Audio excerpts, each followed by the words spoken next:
Hello everyone, कैसे हैं आप सभी।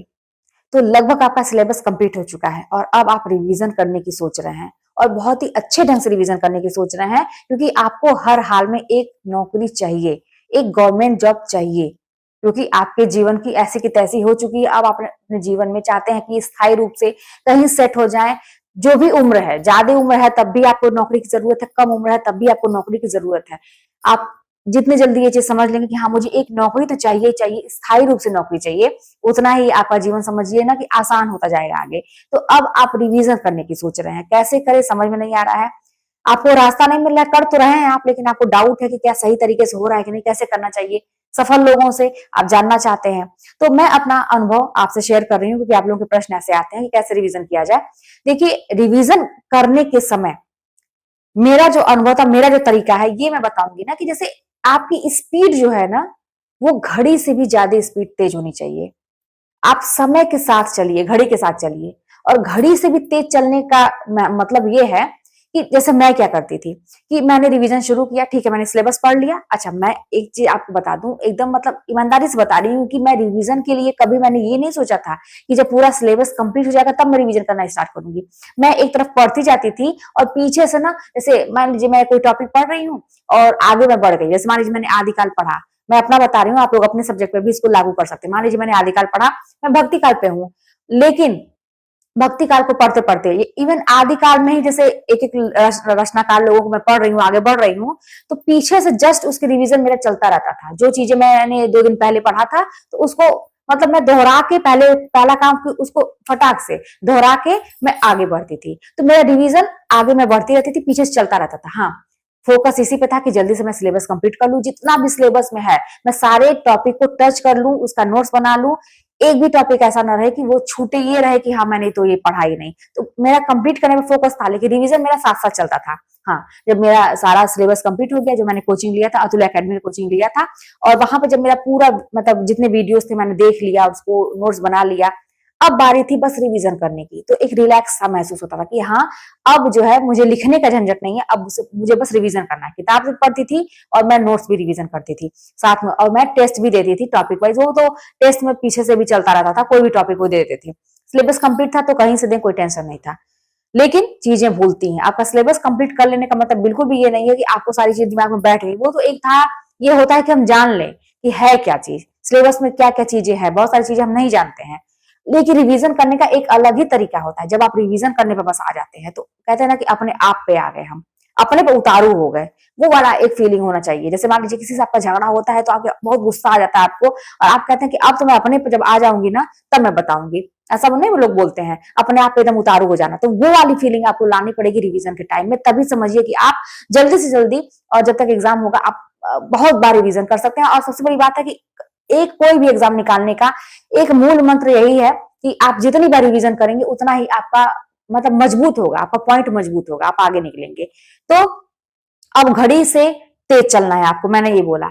अब मैंने जैसे मैं क्या करती थी, ऐसे सोचती थी, मैं एक एक मिनट का हिसाब रखती थी, मुझे किसी से मतलब नहीं था, मुझे बस समय से मतलब था। मुझे 2 चीजों से बहुत प्रेम था उस टाइम में, अपनी किताबों से, किताब कॉपी से, और एक घड़ी से। वो घड़ी और किताब कॉपी मेरे हमेशा मेरे साथ रहती थी, समझिए कि ये दोनों मेरे दोस्त थे उस समय।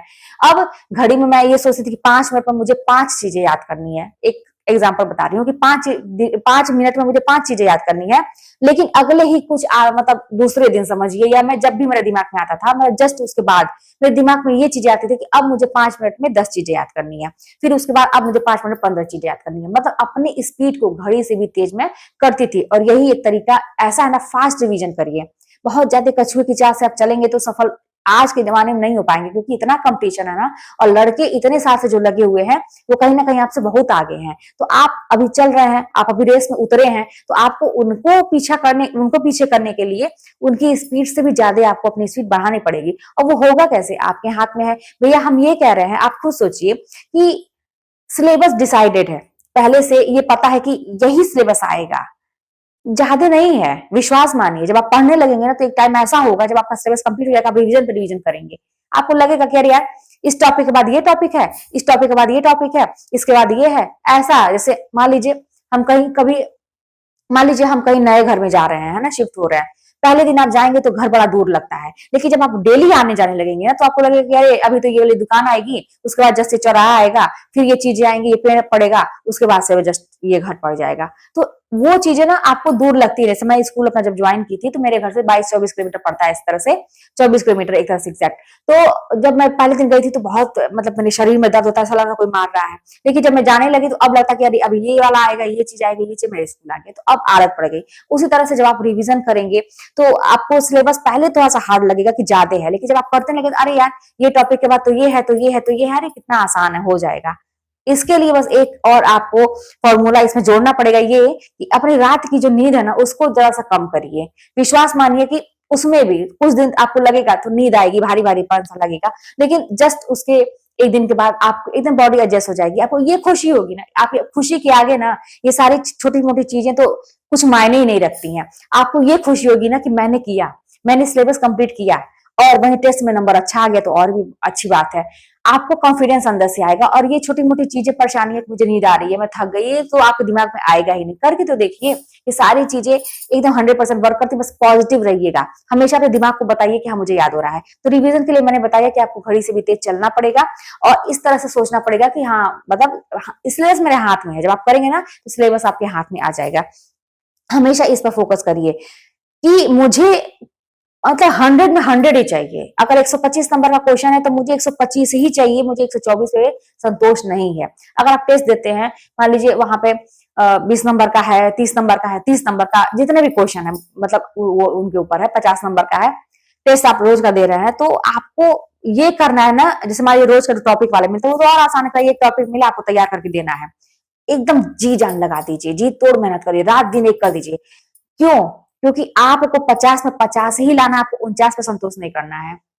ये वाली फीलिंग रहेगी ना, यही फीलिंग अपने मन में लाइए। मेरे दिमाग में यही चीज चलती थी कि मुझे एक नंबर भी कम मंजूर नहीं है। अच्छा, ऐसा तो सोचा तो जाता है लेकिन ऐसा होता नहीं है, इसलिए क्योंकि हमेशा कुछ ना कुछ गलती हो ही जाती है, हम लोगों से कुछ भी गलती हो जाती है, तो नंबर तो कम हो ही जाते हैं।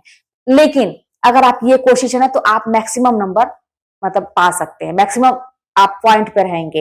और अगर पहले से ही सोच लेंगे कि नहीं भाई मुझे तो बस पास होना है, मेरा नाम आ जाए लिस्ट में, तो फिर और नीचे चले जाएंगे। आप जितना सोचते हैं हमेशा उससे कुछ कम ही होता है, ये मेरा अनुभव है। तो इसलिए ना एकदम टॉप क्लास का सोचिए। आज के डेट में मैं कुछ सामान भी लेती हूँ ना तो एकदम टॉप क्लास का सोचती हूँ। तो मुझे तो पता है कि भाई दुकान पे जाऊंगी, सोच के तो जाती हूँ घर से कि मैं दुकान पे जाऊंगी तो इस ब्रांड का लूंगी, लेकिन जाने के बाद जब उसका दाम मैं देखती हूँ कितने लाख का है, इतने हजार का है, तो थोड़ा सा सस्ता में खोजने लगती हूँ। लेकिन बहुत नीचे नहीं आती हूँ, थोड़ा सा 1-2 लेवल नीचे आती हूँ, तब भी मैं ब्रांड में ही रहती हूँ, टॉप क्लास में ही रहती हूँ। तो इसी तरह से मैं ये तरीका जान गई हूँ कि हमेशा ऊंचा सोचिए, हमेशा आगे बढ़ने का सोचिए। अगर आपको रिवीजन भी करना है तो ऐसा सोचिए ना कि ऐसा रिवीजन करूंगी, ऐसा रिवीजन करूंगा कि ऐसा तो कोई करता ही नहीं होगा। उसको 4 दिन में याद होता है, भैया मुझे 8 दिन में याद होगा, यही ना होगा। तो लेकिन जो मुझे 8 दिन में याद हो रहा है आज के डेट में, 2 दिन के बाद मैं वही चीज 4 दिन में याद करके दिखाऊंगा। अच्छा, 4 दिन में याद हुआ तो मैं तो उसके बराबर हो गया, अब जाके मैं उस चीज को 2 दिन में याद करूंगा, अब तो मैं उससे आगे निकल गया। और फटाफट ऐसे ही हमेशा कंपटीशन एक दूसरे लगा लगा के एक दिन ऐसा आएगा कि आपको चुटकियों में याद होगा, देखते ही आपको सारी चीजें याद हो जाएंगी। दिमाग कितना शार्प हो जाता है, इतना काम करने लगता है। तो रिविजन करने के लिए बस आपको एक मोटिवेशन की जरूरत है, तरीके की जरूरत है, और लगन की जरूरत है, निरंतरता की जरूरत है, दृढ़ संकल्प की जरूरत है। बस आप 100% सफल होंगे। तो चलिए मिलते हैं नेक्स्ट वीडियो में। कोई बात होगी तो कमेंट के माध्यम बताइएगा।